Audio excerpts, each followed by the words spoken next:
With the passing of CBS 60 Minutes personality Andy Rooney this weekend, the journalism community lost one of its great personalities. After working for the Army's newspaper Stars and Stripes during World War II and writing for a few television shows after that, Rooney began his work as an essayist for CBS during the mid-60s, which he continued until he retired last month. In his time as an essayist, Rooney was known to offer his thoughts on a variety of topics, ranging from his opposition to the Vietnam War to the contents of his desk drawers.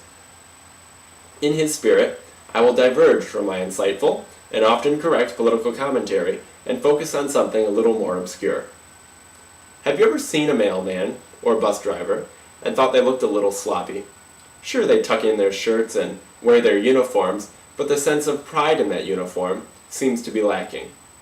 Save for the famous rhyming Route 50 driver, none of the rapid drivers I see seem to wear much more than the bare minimum required by their employer.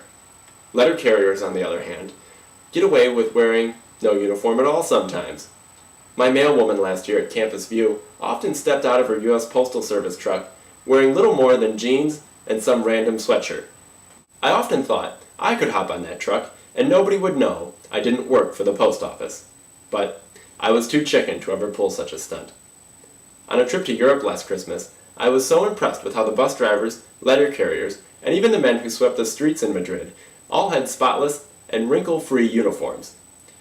Every bus driver had a crisp shirt and a tie tied with more precision than most men I know could muster on a good day.